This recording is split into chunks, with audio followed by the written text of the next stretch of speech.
ಎಲು ಬೆಲ್ಲದ ನಾಲಿಗೆ ಎಲು ಬೆಲ್ಲದ ಎಲೆಕ್ಷನ್ ಯದ್ವಾ ಮಾತು. ಬೊಮ್ಮಾಯಿ ಸರ್ಕಾರ ಟೀಕಿಸೋ ಭರದಲ್ಲಿ ಸಿದ್ದರಾಮಯ್ಯ ಅವರು ವಿವಾದ ಮಾಡ್ಕೊಂಡಿದ್ದಾರೆ. ಬೊಮ್ಮಾಯಿ ಮನೆ ಹಾಳಾಗ ಅಂತ ಸಿದ್ದರಾಮಯ್ಯ ಅವರು ಸಿಎಂ ಅವರನ್ನ ಏಕವಚನದಲ್ಲೇ ಬೈದಿದ್ದಾರೆ.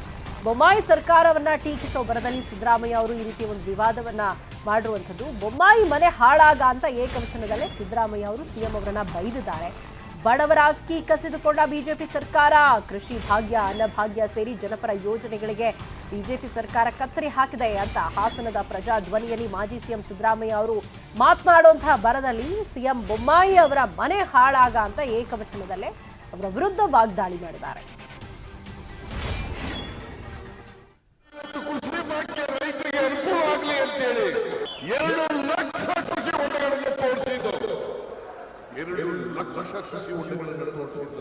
ಬಸವರಾಜ ಬೊಮ್ಮಾಯಿ ಮನೆ ಹಾಳಾಗ ಎಲ್ಲ ನಿಲ್ಲಿಸ್ಬಿಟ್ಟಿದ್ದಾರೆ. ಈಗ ಇಂದಿರಾ ಕ್ಯಾಂಟೀನ್ ಬಡವರು ಎರಡು ಕಮ್ಮಿ ದುಡ್ಡಲ್ಲಿ ಊಟ ಮಾಡಬೇಕು, ತಿಂಡಿ ತಿನ್ಬೇಕು ಅಂತ ಹೇಳಿ ಮಾಡಿದ್ದೆ, ಅದನ್ನ ಬಂದ್ ಮಾಡಿಬಿಟ್ಟಿದ್ದಾರೆ. ವಿದ್ಯಾಸಿರಿ ಬಂದ್, ಶಾದಿ ಭಾಗ್ಯ ಬಂದ್, ಕೃಷಿ ಭಾಗ್ಯ ಬಂದ್, ಸೌಭಾಗ್ಯ ಬಂದ್, ಮೈತ್ರಿ ಮನಸ್ವಿನಿ. ಸಿದ್ದರಾಮಯ್ಯ ಮಾತಿಗೆ ಸಿಎಂ ಬಸವರಾಜ ಬೊಮ್ಮಾಯಿ ಸೇರಿ ಬಿಜೆಪಿ ನಾಯಕರು ಹರಿಹಾಯ್ದಿದ್ದಾರೆ. ನೋಡಿ, ಏನು ಹೇಳೋಣ, ಇದೆ ಹೇಳೋಕ್ಕೆ ಒಂದು ಲಿಮಿಟ್ ಇದೆ. ಇಂಥದಕ್ಕೆ ನಾನು ರಿಯಾಕ್ಷನ್ ಮಾಡಬಾರ್ದು ಅಂತ ತೀರ್ಮಾನ ಮಾಡಿದ್ದೇನೆ. ಮೊನ್ನೆ ಹರಿಪ್ರಸಾದ್ ಅವರು ಮಾತಾಡಿದ್ರು, ಇವತ್ತು ಇವರು ಮಾತಾಡಿದ್ದಾರೆ. ಇದು ಒಂದೇ ಒಂದು ಮಾತನ್ನು ಹೇಳ್ತೀನಿ, ದಯವಿಟ್ಟು ಇದು ಕರ್ನಾಟಕದ ಸಂಸ್ಕೃತಿ ಅಲ್ಲ, ಕರ್ನಾಟಕದ ರಾಜಕಾರಣದ ಸಂಸ್ಕೃತಿನೂ ಅಲ್ಲ. ಇದನ್ನು ಅವ್ರು ಅರ್ಥ ಮಾಡಿಕೊಂಡು ಟೀಕೆ ಮಾಡಿದ್ರು. ನಾವು ಅವ್ರನ್ನ ಟೀಕೆ ಮಾಡ್ತೀವಿ.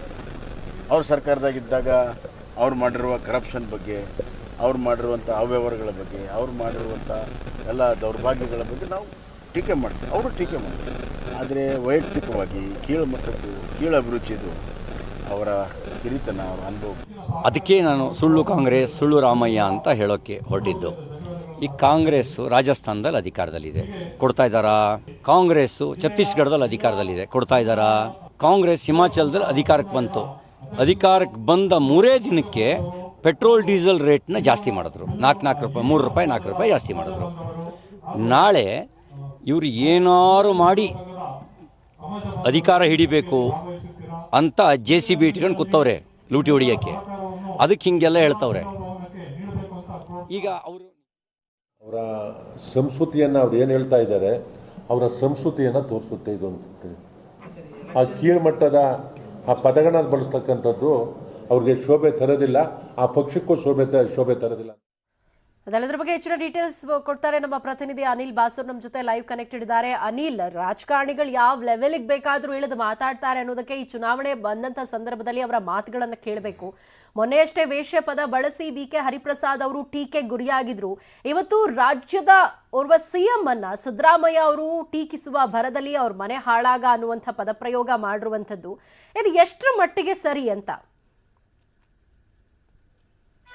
ಸಮಯ ಈಗಾಗಲೇ ಸಿದ್ದರಾಮಯ್ಯ ಅವರ ಹೇಳಿಕೆ ಎಲ್ಲ ಕಡೆಯಿಂದ ವಿರೋಧ ಕೇಳಿ ಮಾಡಿಕೊಟ್ಟಿರುವಂತದ್ದು ಮತ್ತು ಎಲ್ಲರೂ ಕೂಡ ವಿರೋಧವನ್ನು ವ್ಯಕ್ತಪಡಿಸಿರುವಂತದ್ದು. ಈ ಹಿಂದಿನ ನೋಡೋದಾದ್ರೆ BK ಹರಿಪ್ರಸಾದ್ ಅವರು ಕೂಡ ಒಂದು ವಿಚಾರಕ್ಕೆ ಅಂದ್ರೆ ವೇಶ್ಯರ ರೀತಿಯಲ್ಲಿ ನಮ್ಮ ಶಾಸಕರು ಖರೀದಿಯಾಗಿದ್ದಾರೆ ಅಂತ ಹೇಳಿಕೆಯನ್ನು ಕೊಟ್ಟಿದ್ರು. ಅದಾದ ಬಳಿಕ ರಾಜ್ಯದ ಎಲ್ಲಾ ಜನತೆ ಕೂಡ ಅದನ್ನು ಖಂಡಿಸಿದೆ. ಜೊತೆಗೆ ಏನಂತ ಹೇಳಿದ್ರೆ ವೇಶ್ಯರು ಕೂಡ ಅಂದ್ರೆ ಯಾರು ಒಂದು ಆ ಉದ್ಯೋಗದಲ್ಲಿ ಇರ್ತಾರೆ ಅವರು ಒಂದು ಅದನ್ನ ವಿರೋಧಿಸಿದ್ರು. ಅದ್ರ ಜೊತೆಗೆ ಏನಂತ ಹೇಳಿದ್ರೆ ಈ ಹಿಂದೆ ಒಂದು ಕುಕ್ಕರ್ ಬ್ಲಾಸ್ಟ್ ಆಗಿತ್ತಲ್ಲ, ಬಾಂಬ್ ಬ್ಲಾಸ್ಟ್ ಕುರಿತಂತೆ ಕೂಡ DK ಶಿವಕುಮಾರ್ ಅವರು ಹೇಳಿಕೆಯನ್ನು ಕೊಟ್ಟಿದ್ರು. ಯಾವುದೇ ಒಂದು ಪ್ರಕರಣವನ್ನು ಮುಚ್ಚಿ ಹಾಕುವುದಕ್ಕಾಗಿ ಇದನ್ನು ತಂದಿದ್ದಾರೆ ಅಂತ ಹೇಳಿ. ಹೀಗಾಗಿ ಈ ಎಲ್ಲ ಹೇಳಿಕೆಗಳು ಹಾಗೂ ಪ್ರತಿ ಹೇಳಿಕೆಗಳೇನಿದ್ದಾವೆ ಇದು ನಾಡಿನ ಜನರ ಮೇಲೆ ಪರಿಣಾಮವನ್ನು ಉಂಟು ಮಾಡ್ತದೆ. ಅದರ ಜೊತೆಗೆ ಏನಂತ ಹೇಳಿದ್ರೆ ಇವರೆಲ್ಲರೂ ಕೂಡ ಅಂದ್ರೆ ನಾಯಕರೆಲ್ಲರೂ ಕೂಡ ಒಂದು ರೋಲ್ ಮಾಡಲ್ ಆಗಿರ್ಬೇಕು ಜನರಿಗೆ. ಯಾಕಂತ ಹೇಳಿದ್ರೆ ಅವರನ್ನ ಫಾಲೋ ಮಾಡುವಂತ ಅಭಿಮಾನಿ ಬಳಗ ಇರ್ತದೆ, ಜೊತೆಗೆ ಕಾರ್ಯಕರ್ತರು ಇರ್ತಾರೆ, ಬಹಳಷ್ಟು ಜನ ಅವರನ್ನ ಅನುಸರಿಸ್ತಾ ಇರ್ತಾರೆ.